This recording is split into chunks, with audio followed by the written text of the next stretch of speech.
अस्सलाम वालेकुम। आज हम देखेंगे कि पीसीए को यूज़ करके हम किस तरह अपनी डायमेंशनलिटी रिडक्शन कर सकते हैं। फ़िलहाल शुरू में हमारे पास सिर्फ और सिर्फ ये एक्स वाई कोऑर्डिनेट्स पड़े होंगे। हमने क्या करना होगा, इस टू डायमेंशन को कन्वर्ट करना होगा वन डायमेंशन में, यानी कि हमारे पास सिर्फ एक एक्स कोऑर्डिनेट वाली वो वैल्यूज़ होंगी, सिर्फ एक कॉलम रहेगा हमारे पास एंड में। तो अब इसको शुरू करते हैं। सबसे पहले आपने क्या करना होगा, अपने एक्स के जितने भी ये हैं इन सब का अपने मीन निकालना है। मीन किस तरह निकलता है, मीन मतलब एवरेज। आप इन सब का सम लेंगे और इनको डिवाइड कर देंगे इनके टोटल काउंट के साथ। इस वक्त हमारे पास ये टोटल 10 है, तो मैंने इन सब का सम लिया। यहाँ पर ये देखिए, मैं एक्सेल में इनका सम लिया है और इनके साथ डिवाइड कर दिया, तो मेरे पास मीन आया 1.82। इसी तरह वाई नॉट जो मैंने लिखा हुआ है ये इसका वाई का मीन है। फिर आपने ये कुछ कॉलम्स बनाने होंगे। सबसे पहला कॉलम क्या कहता है कि x माइनस एक्स नॉट, यानी कि जो x नॉट हम कह रहे हैं जो मीन है हमारा।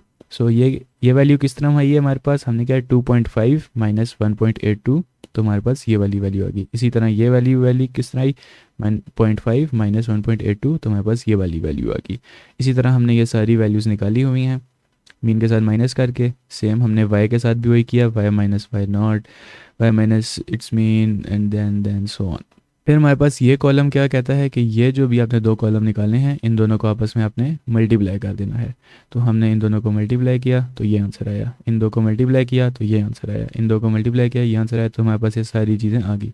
फिर हमारे पास इसी तरह यही है, इसमें हम x माइनस एक्स नॉट को उसी के साथ मल्टीप्लाई कर रहे हैं, यानी कि ये वाला जो है इसका हम स्क्वायर ले रहे हैं, तो इसका स्क्वायर लें तो ये आंसर आता है, इसका स्क्वायर लें तो ये आंसर आता है, इसका स्क्वायर लें ये आंसर आता है। सेम काम हमने इस वाले कॉलम के साथ भी किया, तो हमारे पास ये आ गई। तो हमारे पास एंड में जो थ्री कॉलम्स यूज़ होनी है वो ये वाली तीन कॉलम्स आ गई हैं हमारे पास। अब हमने इन तीन कॉलम्स को यूज़ करके अपना कोवेरिएंस मैट्रिक्स निकालना है। कोवेरिएंस मैट्रिक्स के लिए हमने ये एक बनाया हुआ है। इसमें सबसे पहला एलिमेंट क्या होगा कि कोवेरिएंस निकल रहा होगा x कोमा एक्स का, फिर कोवेरिएंस होगा x कोमा वाई का, फिर कोवेरिएंस होगा y कोमा एक्स, फिर होगा कोवेरिएंस y कोमा वाई का। कोवेरिएंस y कोमा एक्स हो या कोवेरिएंस x माइनस वाई हो, इन दोनों की वैल्यूज़ एंड में सेम ही आती हैं। ये एक चीज़ नोट करने वाली है। फिर कोवेरिएंस x कोमा एक्स किस तरह निकलेगा, ये जो भी हमने कॉलम बनाया है x minus x into x minus x, इन सब का आपने सम लेना है और इसको डिवाइड कर देना है इसके टोटल काउंट के -1, यानी कि अगर ये n दफ़ा है, इन दिस केस ये 10 दफ़ा है, तो आप 10 माइनस 1 और जो कि बनता है 9 उससे आप डिवाइड कर देंगे। जिस तरह ये मैंने यहाँ पर एक्सेल में फॉर्मूला लिखा है, देखें इस सब का ये सम ले रहा है और इसको डिवाइड कर रहा है 9 के साथ। 9 क्या है, ये टोटल थे हमारे पास 10, इसे 10 माइनस 1 किया तो हमारे पास 9 आया। वाई को मैं वाई के लिए भी किया है। वाई को मैं वाई में क्या होगा कि जब वाई माइनस वाई नॉट अपने आप से मल्टीप्लाई हो रहा हो, यानी कि ये वाला कॉलम, इसमें हमने इसको हम यूज़ करेंगे कोवेरिएंस वाई को मैं वाई के लिए, तो हमारे पास ये वाली वैल्यू आ गई। फिर हमने यूज़ किया है कोवेरिएंस एक्स कोमा वाई, तो एक्स कोमा वाई में कौन सा कॉलम यूज़ होगा, ये वाला कॉलम जो हमारे पास है। इस सब का सम लेंगे, उसको डिवाइड कर देंगे n माइनस वन के साथ।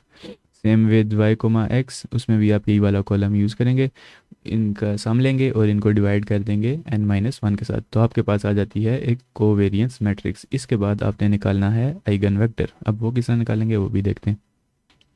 अब आपके पास आ गया था कोवेरिएंस मैट्रिक्स जिसकी वैल्यूज़ थी ये आपके पास कोवेरिएंस मैट्रिक्स की वैल्यूज़ थी। अब आपने इसको कन्वर्ट करना है मैट्रिक्स को आइगन वेक्टर में, तो वो किस तरह करेंगे। सबसे पहले आपके पास फार्मूला होता है c minus lambda I equal to 0, जिसमें i हमारा आइडेंटिटी मैट्रिक्स होता है। अब ये c क्या है, c हमारा ये वाला जो मैट्रिक्स है, और लेमडा हमारे पास एक वेरिएबल होगा।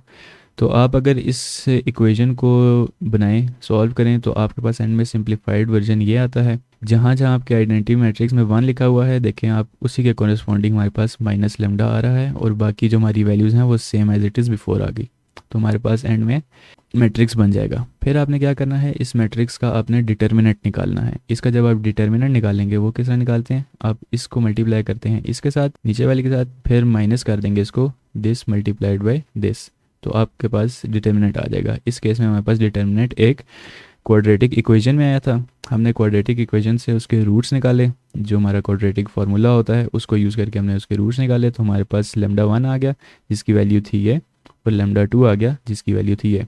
अब हमने लेमडा 1 के लिए एक हमारा आइगन वेक्टर निकलेगा और एक हमारा लेमडा 2 के लिए आइगन वेक्टर निकलेगा।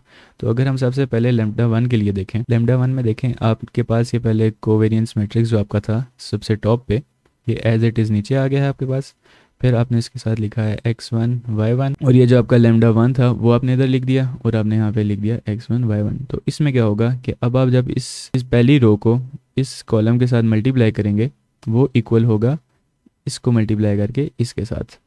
तो वो जब आप कर लेंगे उसको आप सिंप्लीफाई करेंगे, आपके पास एक इक्वेशन बनेगी x1 की, जिसमें आपके पास राइट साइड पे y1 की वैल्यूज़ पड़ी होंगी। और इसी तरह आप जब नीचे वाली को सॉल्व करेंगे, नीचे वाली रो के लिए सॉल्व करेंगे, तो आपके पास लेफ्ट साइड पे y1 आ जाएगा और राइट साइड पे आपके पास x1 चला जाएगा। तो ये आपके पास दो इक्वेशंस आ जाएंगी x1 और y1 के नाम से। आप इनमें से अगले स्टेप के लिए x1 को उठा लें या y1 को उठा लें, उससे कोई फ़र्क नहीं पड़ता। आप इनमें से किसी भी एक चीज़ को उठा के आगे चल सकेंगे। आप देखेंगे कि एंड में आइगन वेक्टर सेम आ रहा है। तो अब आपके पास आ गया सबसे पहले x1, हमने ये वाली इक्वेशन उठाई। हमने इसमें कहा कि हम अगर y1 को 1 रख देते हैं तो हमारे x1 की क्या वैल्यू आएगी, x1 तो हमारा वो सेम आ जाएगा जो ये वैल्यू लिखी हुई है। तो हमारे पास एक सिंपल मैट्रिक्स बनेगा जिसमें टॉप पे लिखी होगी x1 की वैल्यू और उसमें उसके नीचे लिखी होगी y1 की वैल्यू। इस केस में y1 1 था और x1 जो हमारा ये चीज़ आ गई थी। फिर आपने क्या करना है, इसका मैग्नीट्यूड लेना है। इसका मैग्नीट्यूड किस तरह लेते हैं, जो आपके पास वेक्टर में जो पहली वैल्यू होती है उसका स्क्वायर प्लस इसके जो दूसरा y है उसका स्क्वायर और इसका होल अंडर रूट। किया देखिए हमने यहाँ पर वही काम किया हुआ है, इसका स्क्वायर प्लस 1 स्क्वायर इसका होल अंडर रूट लिया तो हमारे पास ये आंसर आ गया। फिर आपने क्या करना है, ये जो आपने मैट्रिक्स बनाया था इसको डिवाइड कर देना है, ये जो भी आपने मैग्नीट्यूड निकाला है।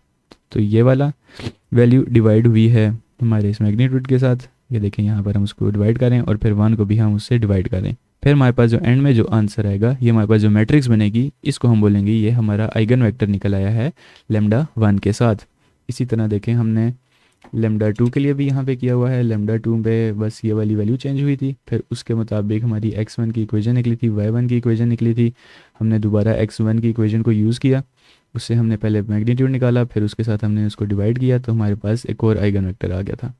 तो अब आप यहाँ पे देख सकते हैं, अगर आपने टैली करना हो कि आपकी आइगन वेक्टर वैल्यू सही आई है कि नहीं, तो आपका जो पहला आइगन वेक्टर होगा उसकी जो फर्स्ट वैल्यू है और अगले वाले आइगन वेक्टर की जो सेकंड वैल्यू है वो बिल्कुल सेम होनी चाहिए।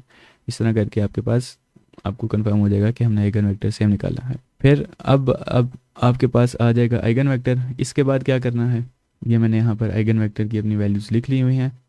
अब आपके पास जब आइगन वेक्टर की वैल्यूज़ आ जाएंगी, आपने क्या करना होगा कि ये जो आपके एक्स वाई कोऑर्डिनेट्स हैं इनको आप कन्वर्ट कर दें वन डायमेंशन में, यानी कि सिर्फ एक ही कोऑर्डिनेट की होगी, एक्स कोऑर्डिनेट पे सिर्फ वैल्यूज़ रहेंगी। वो किस तरह होंगी वो मैंने इधर PC1 में लिख दी हैं। ये कैलकुलेट किस तरह हुई हैं, आपने क्या करना है, आपने आपके दो आइगन वेक्टर्स थे, आपने इनमें से कोई सा एक चूज़ कर लें। मैंने ये वाला चूज़ किया है, मैंने इस तरह ट्रांसपोज में करके लिखा है। ये पहले एक कॉलम में थे, अब मैंने इनको एक रो में लिख दिया है। फिर ये मल्टीप्लाई किन दो वैल्यूज़ के साथ हो रहे हैं, इधर सॉरी इधर मैंने 59 लिख दिया, इट शुड बी 0.49। ये वाली जो वैल्यू है और ये वाली वैल्यू है इसको मैंने इस तरह करके लिख दिया है ट्रांसपोज लेके, इसका भी ट्रांसपोज लिया है और इसका भी ट्रांसपोज लिया। तो इस तरह इनको जब आपस में मल्टीप्लाई करेंगे आपके पास एंड में एक ही वैल्यू आएगी जो कि बनती है 0.82002। इसी तरह आप अगली जो वैल्यू होगी उसके लिए आप सेम आइगन वेक्टर जो आपने चूज़ किया वही उठाएंगे। यहाँ पर देखते हैं हमने जो सेम आइगन वेक्टर है वही उठाया और वैल्यूज़ अब कौन सी आ गई हैं, एक ये वाली है और एक वाली। ये वैल्यूज़ कौन सी हैं, x माइनस एक्स नॉट और y माइनस वाई नॉट, जो हमने मीन के डिफरेंस से निकाली थी। इसी तरह करके आप इन सारों के साथ आइगन वेक्टर मल्टीप्लाई करते जाएंगे बारी बारी और आपके पास एंड में एक ये सिंपल एक कोऑर्डिनेट पे वैल्यूज़ आ जाएंगी। तो इस तरह करके आपका PCA ख़त्म हो जाता है।